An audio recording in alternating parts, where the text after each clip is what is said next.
Ang Ginoo manaa kaninyo. Maanaa sa kanin. Pagbasa gikan sa Santos nga Ebanghelyo sumala ni Lucas. Himayaon ikaw, O Ginoo. Nakita ni Jesus ang mga dato nga nanghulog sa ilang mga gasa sa panudlanan sa templo.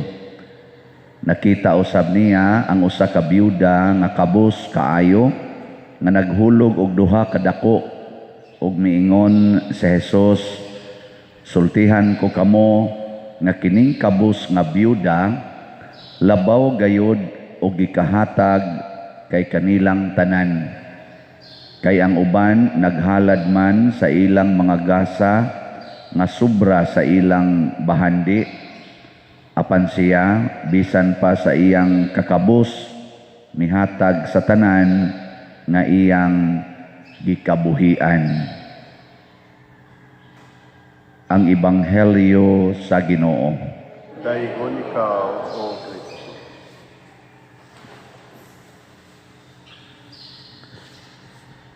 Kaning Ginoo magtan-aw gid ni siya sa atong buhaton, nya dili ni siya malipay kung muhatag ta ngadto niya nga kana di ay sobra sa atong gikabuhian. Gusto gid kay siyang mo malipay gid ni siya kung ang atong ihatag kana gyung tanan nga atong gisaligan aron ta mabuhi. Nya kamo karon kining inyong pagsimba dinhi ug kini akong pagmisa gikahimut-an ka ni Ginoo. Basig sobra ra ni ba? Na may uban ngon wa jud ko kasimba pa der ngano man daghan kay kog labhonon. Nanuroy man gud mi sa akong kuan na man gud mi bisita pa der akong igagaw or akong igsuon or akong pag-umangkon gikan sa abroad unya pag-abot akong gisuroy wa na noon mi kasimba. Ana. Nga naman, kay naamo ko na sa itong batasan nga ang Ginoo pakapin. Kung naay lugar, muanha ko sa Ginoo. Kung wa gani lugar, adi lang ko. Kung sobra kayo akong kwarta, mo donate. O kuhang gani, kuhang pa man sa akong paginhanglan, adi lang sa akong donate. Ana, musabot ra ng Ginoo. Di gid ay musabot ang Ginoo Kay bahaw gid siya sa atong kasing-kasing. Muna si Kristo nagniid siya sa templo, daghan man kuno mga dato nga naghatag og daghang kwarta ngadto sa panudlanan, pero mas gidayeg niya ang byuda nga mihatag rag duha ka dako, pero mao na sadto iyang tanan nga kwarta. Tistingin na ninyo. Sige man kung challenge ninyo din karon ba inighog kolekta nimba man gyud mo ihog kuno tanang kwarta gid nimo diha ihog kolekta ano bang maglakaw na jud kay gulis inyo ba makaya nimo dili tanawa inyo mga naong luya kayo wag yun mao din ay makalipay sa Ginoo di ay ana di malipay ang Ginoo ninyo na daghan kay tag mga usbunon si Santa Cecilia ug ang ubang mga martir nisunod sila ni Kristo wa sila mohalad og kwarta pero ang ilang gihalad mao gyud ang ilang dugo sama ni Kristo ba wa may kwartas Kristo pobre man siya dinis kalibutan unsa may iyang gihalad ngadto sa Ginoo wa siya magdag mananap ngadto sa altar kay wa man siya ikapalit palitonon man tong mga mananap wa man siya mamuhi kay sige man siyang lakaw ana siging sangyaw unsa may iyang gihalad ang gidaan niya sa altar ang iyang lawas og dugo iyang gipaagas iyang dugo niya kamo mosunod mo ani nilang Santa Cecilia nilang Pedro Calungsod atong santos dinhi sa Pilipinas nilang Lorenzo Ruiz mosunod mo dili hindi man mong tingog ng simba mo din asa kisab din yung sundon simba man mo sa atong unang pagbasa paagi sa martyrdom mao ang pagsunod sa sugo sa Ginoo nga dili gyud mo compromise. Kana bang why compromise? Kaning upat ka batan-on nga nabihag ni Nabucodonosor, niingon ang Eunuko nga nag-atima nila nga kining mauni ang pagkaon nga giandam sa hari. Daghan man to sila niya sud sa pila ka higayon, pakuanon sila, pakanon sila, atimanon sila, tudluan sila sa standard sa hari, gikas pagkaon sa ilimnon hangtod sa ilang mga kaning batasan. Nya si Kuan, si Daniel ug mga kauban, wa man sila kuanana o man sila maanad anang pagkaon sa hari, nya para sad nila sa ilang tinuhuan kay pagano man to nga hari, para nila hugaw ang maong pagkaon o gidili sa Ginoo ang maong pagkaon. Mao nang wa sila mukaon, wa sad sila mo inom. Nya ila ginang gibarugan, wa sad sila masuko. Wa man sad sila manaway nga wa nay lami. Ang ila lang dili lang may mukaon ana kay gidili na sa among tinuhuan. Siya unsa man inyong kanon? Siya tagaay lang ni kuan diya. Utanon. Utanon lang og kanang prutas. Siya unya, ako'y kasabas hari ani og dili mo muhimsog.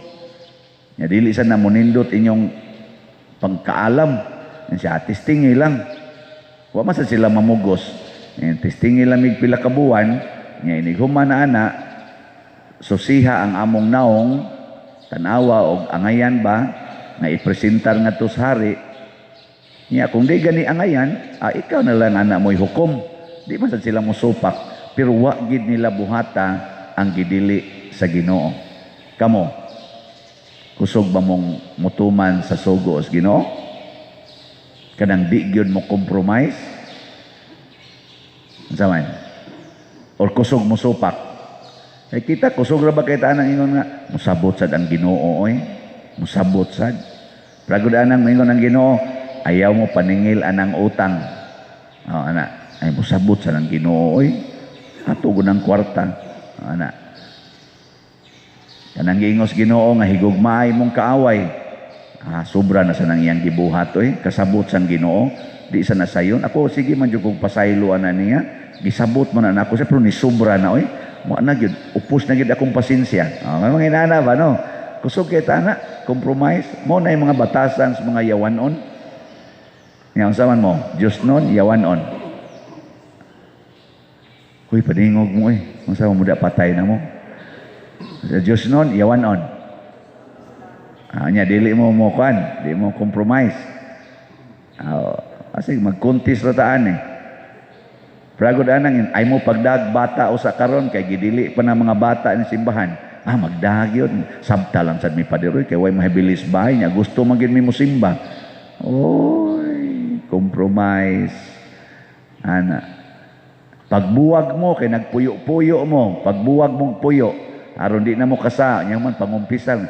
Di sad madapa diri na namang guy bata. Oy, abi na may bata, magtipo na jud kuno sila puyo. O niya, ang resulta, mamanghuran ang bata, nawa lang yapoy kasal. Niya, musabot ang Ginoo na. So, pa mo gumikwarta pa dir. Grabe, hawa mo'y kwarta, patay na unta mo ron. Nabuhi man lagi mo, namanghuran manggani. Niya, wa gyud pa kasal. Musabot lang Ginoo eh. Mga igsuon, dunay panahon nga ang Ginoo musabot nato. Kanus aman siya musabot, kun buhi pata. Ang Ginoo maghatag gid nato sa way sukod nga kaluoy og pasaylop. Pero timan-i mga matay bayata. Inig kamatay nato hukman gid tas Ginoo. Sumala sa atong binuhatan. Kadto wala na to'y compromise. Bisag pari pa, bisag santo papa pa, bisag obispo pa, basta inig kamatay nato gabaon ganitag pagsupak sa Ginoo. Wa na gidto siya chance. Mo nay ginaingon nga dinhis kalibutan ang gigamit sa Ginoo gugma, kaluoy ug pasaylo para nato hangtod sa katapusang pitik sa atong kasing-kasing. Hangtod ng atong will magamit pa nato. Pero inig kamatay nato ang gamiton sa Ginoo mao na sad ang hustisya sumala sa iyang Diyos nung kabubuton. Hustisya. Di ra ba jud kuno siya mailad kay ang tanan atong gibuhat nakit-an gyud. Ana no? Mga bitana ka nang mag-inusara kaming mga pari. Kami ramang yung usas kwarto. Usahay baya na baya manuktok. Na ay manuktok eh. Ana nya kaning lonely ta. Ganahan biya sad tanga naa sad tay matupad-tupad. Aka mo waday mo anang una-una day. Naawa. Oy. Kisa kung taon na to'y wa magkinahanglag kuyog sa kinabuhi. Pero, inig ka-realize namong mga pari na ako, ika-realize na ako nga, di man din siya maayo para nako. Antoson. Nya, adto dayon muhangad sa Ginoo. Lord, murag naghigwaos gyud ko ron, murag wa gyud ko ron mahimutang. Ang Ginoo, ay sos, mahilo na ra ka ana, ikatog lang na. Dayan, tog dayan ka. Igmata nimo, wa ra man dayto Lord. Kao niya gimo patong gidayon. 14 problemahan nimo inigmata nimo. Siunan ka inigmatas pare na naitupad pagkadako ang problema. Ade mo mga problema na. Para ko nas bana, ang bana ba? Inigmata niya paglingi niya di niya asawa yang tupad. Ambot maproblema ba kang bana? Maproblema dili. Pertindak ko ang problema. Iniguli anas balay murag wa kay naong ikatutok sa imong asawa. Labaw na gyud og ang asawa inigmata lain ay iyang tupad. Pastilan. Torturong gyud kana. Hantod ka mamatay. Nya kana wa din na makitis Ginoo. Kitan. Kana sa ana lang ng salaa napamay daghang sala labi na ginang pamakak, kanang pagpangawat, kanang korupsyon, kana kitaan man as Ginoo, di lang na makitaan sa tao, pero mauna siya ay atong bantayanan. Ngano man ang Ginoo nagtan-aw. Nakaroon sa may itong buhaton, ikuan, ihalad ang tanan ngadto sa Ginoo. Ihalad gid tanan. Asa man nimo ihalad? Diha sa simbahan. Ang byuda diha nihalad sa simbahan. Sila si Daniel o mga kauban gitamod nila ang ilang simbahan. O ang resulta, ang Ginoo maoy mipanindot sa kinabuhi nila ni Daniel o mga kauban nga way ikatandi sa ilang kahimsog o sa ilang kaalam. Way ikatandi. Kasiguro sa ko nga kining byuda malipayon kay ni sa siyang kinabuhi hangtod namatay sama atong nahitabo ni katong byuda bitaw kato si Elias nagipangayuan niya ang byuda og pan nga ingong byuda gamay na lang kay akong harina katapusan na lang gid nga harina patay na maighuman ani ingos Daniel tagay lang ko ana paghatag na niya sa ngalan sa Ginoo oy wa gyud mahurot pila ka tuig wa mahurot ang iyang harina sige lang na ay harina. Sinangga na. Kadto sang bata nga mihatag siyang 5 kapan ngadto ni Hesus. O ang iyang 5 kabukpan nakapakaon og 5,000 ka tawo. Nabalikan pagid siya 12 kabukag. Grabe no? Muna kining nanghatag nato karon namalit natog slots o kaning nanghatag para sa akong birthday. Balikan ginis Ginoo og 12 kabukag.